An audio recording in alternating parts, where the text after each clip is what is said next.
Nakita lang po ito ng tarot. Oras na po siya ay nakalaya ng hindi pa nakatakdang panahon ng kanyang kaligtasan, maaari po siyang may isang hindi ko makita to pero ayoko magsalita dahil nakita ng tarot, isang aksidente. So sana naman ay wag. Kaya mas mabuting doon muna siya sa ICC at doon health lang ang problema natin. Kasi once na may nangyari po sa kanya, magkakaroon ng napakagulo na naman po Pilipinas. Kasi hindi lang po Pilipino ang magkakagulo, buong mundo. Kaya doon na lang po muna ang tatay natin na iniidolo. Kasi doon kalusugan lang ang problema. Pag nasa takdang panahon na at safe na, pwede na siyang umuwi. Magandang araw sa inyong lahat. Welcome to my YouTube channel, Bisdak Reaksyon TV. Ngayon, balikan natin ang hula kay former President Digong Duterte. Kung ano ba ang nakita sa baraha ni Madam Wendra, ligtas ba si Tatay Digong doon sa ICC or hindi? Pero sabi naman sa baraha sa hula ni Madam Wendra, mas ligtas si Tatay Digong doon sa ICC. Naku, bakit? Kung makauwi siya sa ating bansa, hindi ba safe sa atin? Diba meron naman tayong batas? Bakit ganon? Bakit mas maigi? Hindi muna daw siya pauwiin sa ating bansang Pilipinas. Ano ba ang kinatakutan ni Madam? Marami tayo nagmahal kay Tatay Digong kasi na-miss natin ang kanyang simple at totoong malasakit sa kapwa Pilipino. Ngayon, hindi na natin patagalin pa. Ito na po ang hula ni Madam. Nung nakaraan at bigyan natin ng reaction kung tama ba ang pagbasa ni Madam Wendra sa tarot card kay Tatay Digong.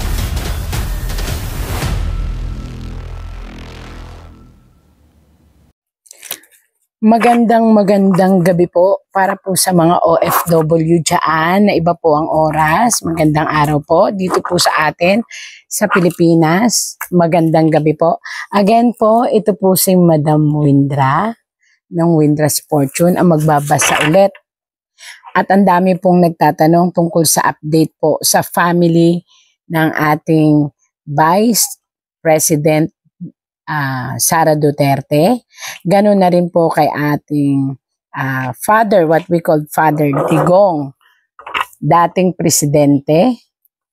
At kung ano pa yung mga update na nakikita ng tarot. Ayan. Again po, ito ay isang entertainment use lang.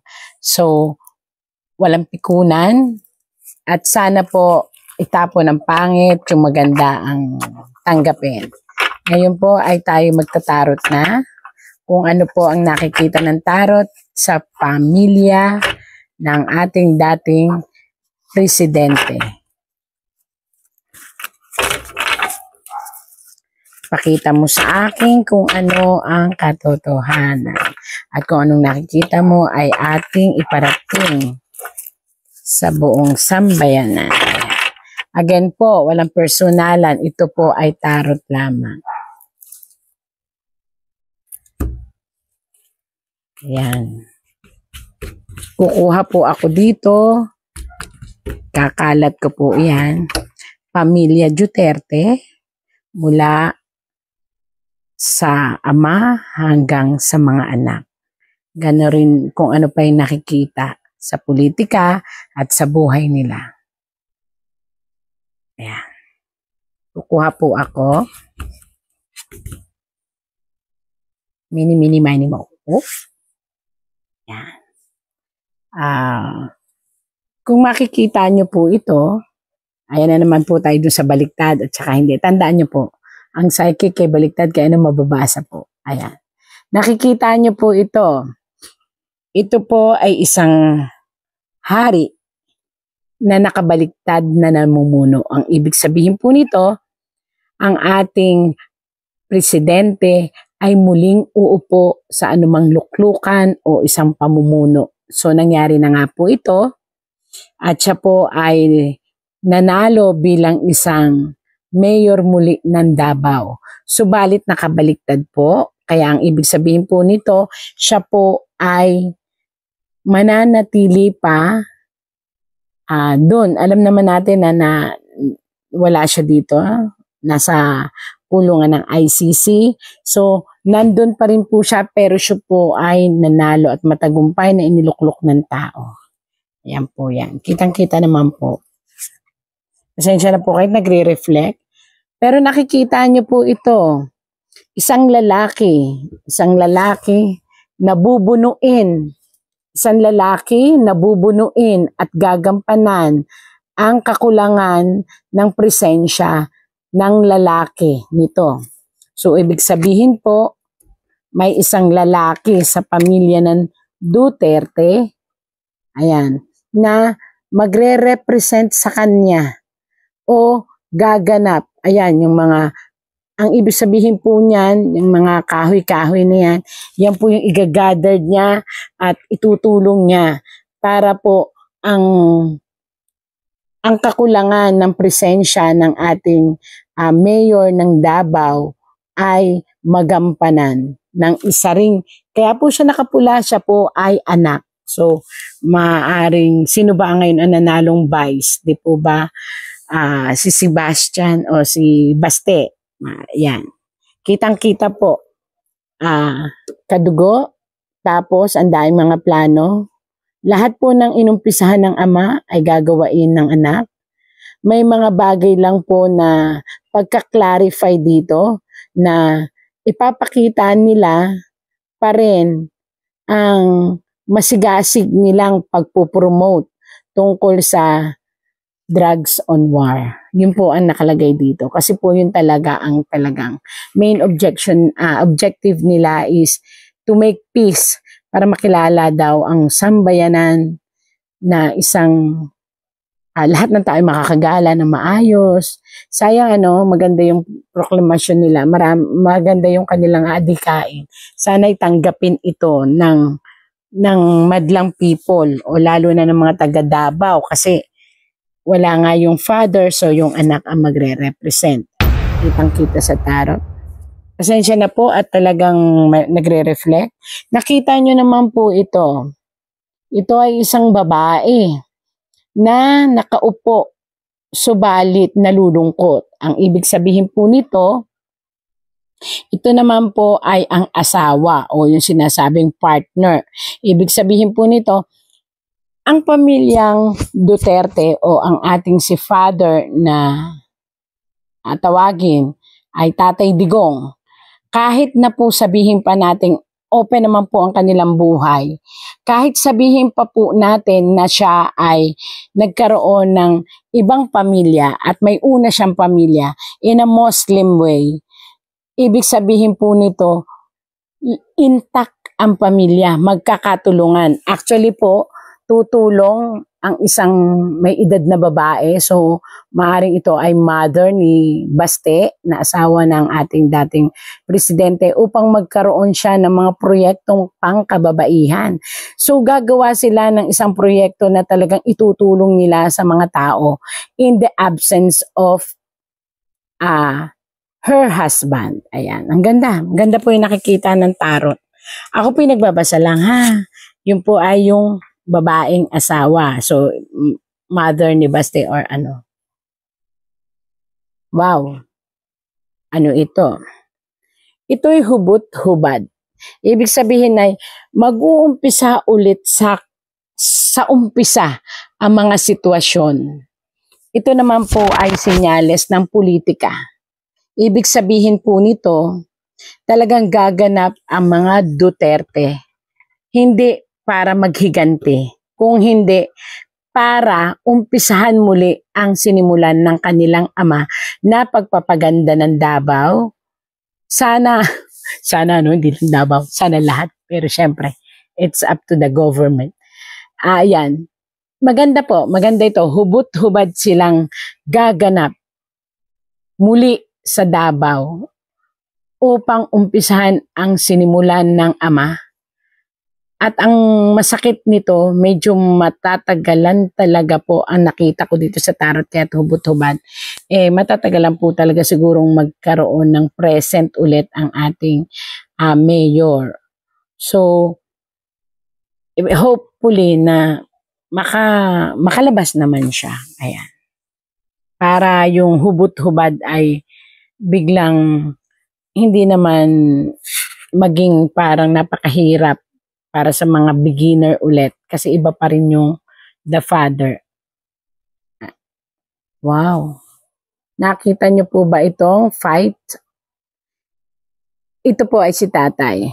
Mismong ang ating dating presidente po ay lalaban mula sa kanyang kalusugan dahil po ang kanyang dugo ay talagang hindi maganda, ang up and down ng kanyang diabetic, and hopefully gumaling siya, pero I rather na mas safe muna siya sa ICC or safe muna siya doon. Yun po ang masasabi ko na sinabi ng tarot. Mas maganda po na mas safe muna siya doon. Although, kung tutuusin, mas maganda na siya ay makabalik na.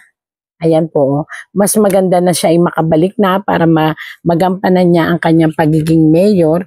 Pero ang sabi po dito, again and again, tarot lang po ito. Mas safe siya po na nandoon sa ICC sa isang kulungan o sa isang kwarto kasi doon safe ang buhay niya. So ang ibig sabihin may isang panganib na darating sa buhay niya na maaaring maglikha na naman ng kaguluhan dahil sa mga protesta at sa protection na gagawain ng sambayanan. So kinakailangan po na doon muna siya para hindi siya masaktan or walang mangyari sa kanyang pangit. Yan po hindi ko po alam bakit lumabas po yan. Tagabasa lang po ako ng tarot. Uy, totoo daw. Yan ho ang lingwahe ko ng mabuti. Nakita nyo po isang nagre-reflect talaga. Nakita niyo po yan, isang parang priest tapos may dalawang lalaki. Ayan, may dalawang lalaki. Pasensya na po ito ang ginamit ko kasi ito yung parang feel ko ang energy kahit gabi. Yung dalawang lalaki pong ito ay dalawang matalik na kaibigan ng ating dating presidente ang gagawa ng paraan. Ito po ay matataas. Ito ay matataas na tao. Gagawa sila ng paraan para matulungan po ang ating Tatay Digong na makalaya at makaalis ng ICC o maibigay sa kanya ang justice. Dalawang lalaki na matataas. So maaaring ito ay dalawang pangulo o dalawang namumuno sa isang bansa. Dalawang porsigido po talaga. Although, yung 7 po yung nakita ko before, pero yung 2 porsigido, hindi ko alam sino yan, pero matataas po yan. As in, super tataas nila.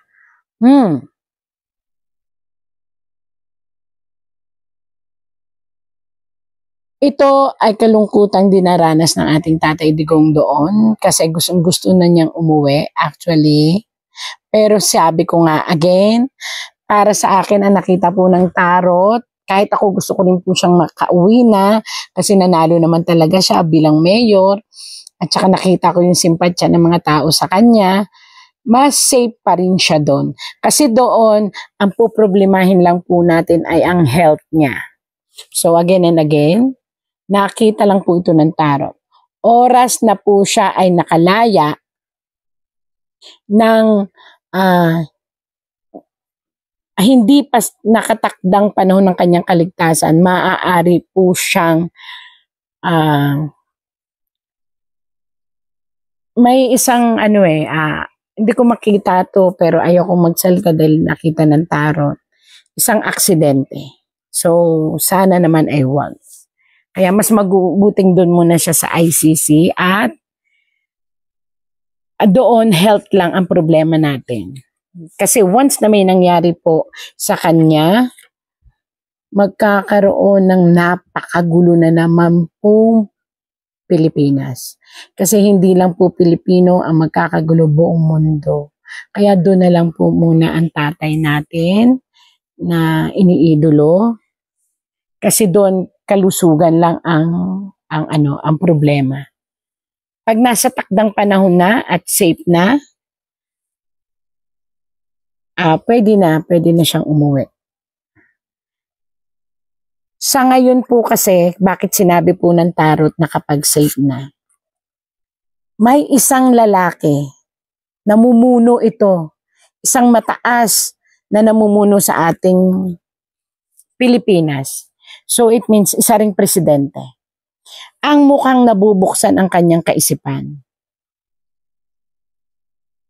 Ang mukhang magbababa ng kanyang sarili dahil napapansin niya na ang lahat ng nangyayari ay sa kanya isisisi. Kung matatandaan niyo po sa last kong mga vlog na mayroon tayong tarot na nabasa doon na lahat ng mangyayari sa pamilya Duterte, pati po sa impeachment na sinasabi, kapag ito ay natuloy, ang lahat po ng blame ay mapupunta dito sa lalaking lumabas na ito. So, pag-isipan nga. Kaya ang sabi ko po dito, mas maganda na kapag nasa tama na ang sitwasyon, kapag humupa na ang lahat, kapag naisip na niya ng totally nitong lalaki na nakaupo, kita nyo naman po yan, lalaki, nakaupo, na napapalibutan ng kapangyarihan. Ito po ay maaring mas save po ang buhay ng ating Tatay Digong o ng ating dating presidente kasi sasabayan kasi ng mga salbahe yung kaguluhan ngayon. So hindi ko alam kung sino yung mga salbahing yan, pero ang lahat ng yon ay mabiblame dito sa nakaupo na actually may alam din siya, pero marami ang nasa paligid, so hindi natin alam kung alin ang susundin sa lahat ng mga payo. Ayan po. Ayan. Sana naman ay, yan po again po ha, yan po ay isang tarot lamang. Kita nyo naman, isang lalaki nakaupo na puro kapangyarihan, nagre-reflect nga lang, ayan, puro kapangyarihan. Kapangyarihan at kayamanan yan. Sino ho ba sa atin dito? Di po ba ang pinaka makapangyarihan lang ngayon natin ay ang presidente? So, nire-represent po yan ng tarot. So, binabasa ko lang po. Ayan. Oops. Nagdadalawang isip. Ayan. Nagdadalawang isip. Ito po ay nagre-represent po ito ng ating gobyerno.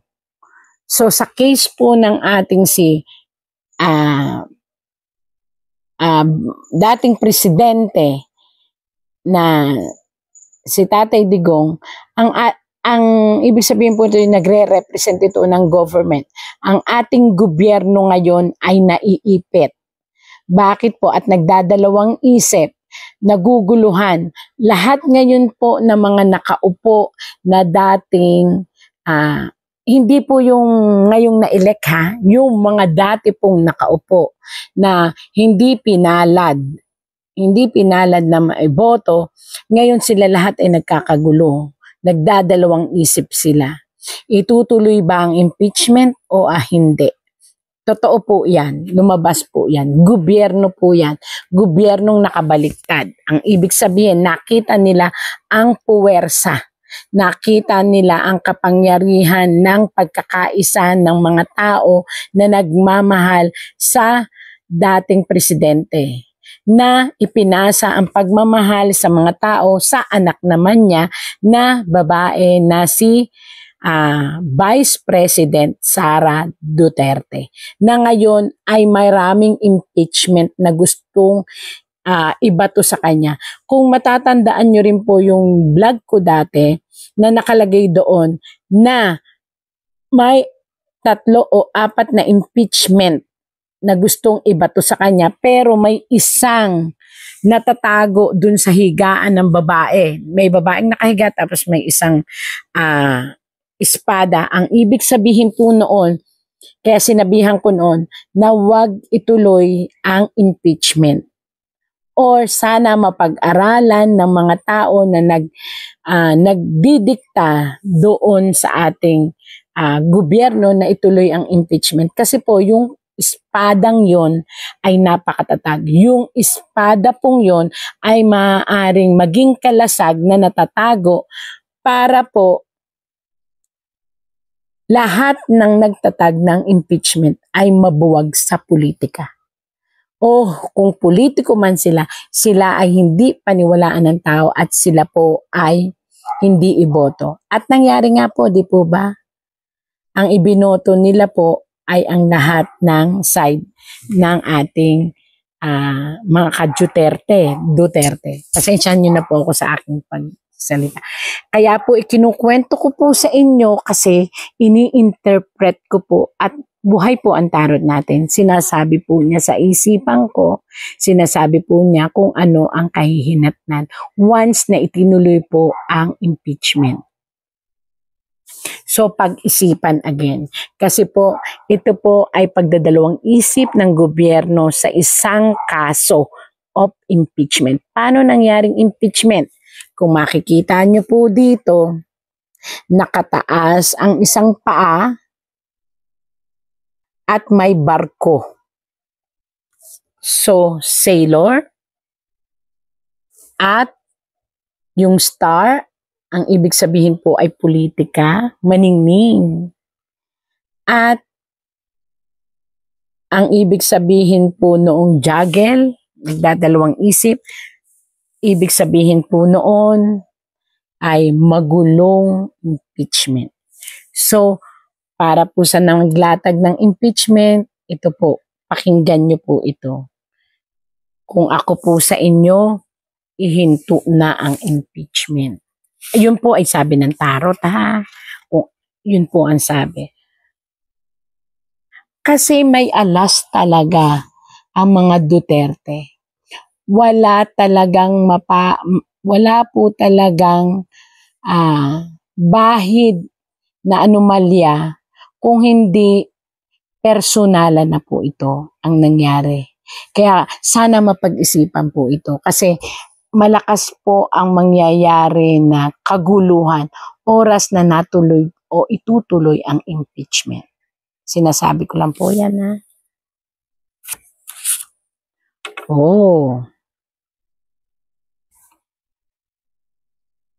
Ang pamilya, ito naman sa family. Actually, maganda po ito para sa mga pamilya ng Duterte. Dito nila nalaman kung hanggang saan ang kaya nila sa isa't isa.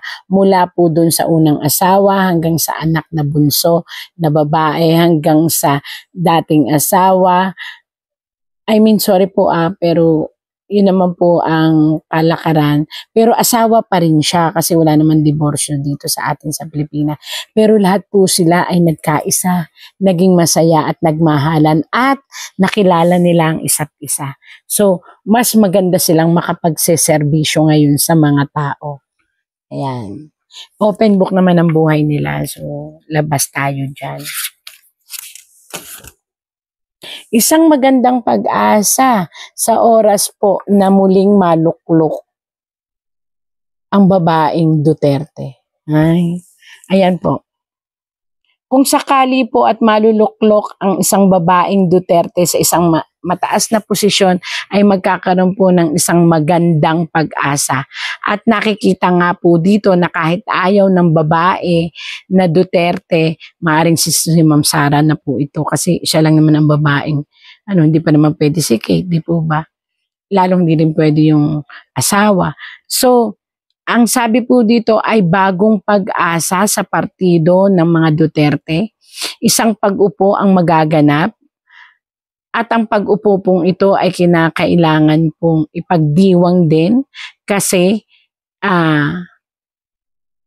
sa history po ay lalabas po ito na magiging maganda ang kalalabasan ng pamumuno ng babae. Kung sakali po natatanggapin niya. Kasi dito nagdadalawang isip pa rin siya.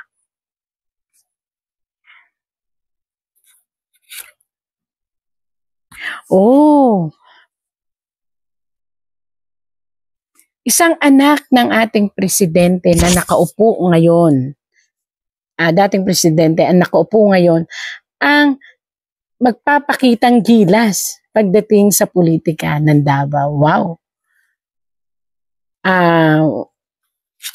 Sana nga po ipagpatuloy nyo ang kabutihan at legacy. Kasi maganda po ito. Hindi lang mawawon nyo ang battle, you will also won the heart of the people. And not only the heart of the people, the nation. Ayan. Maganda.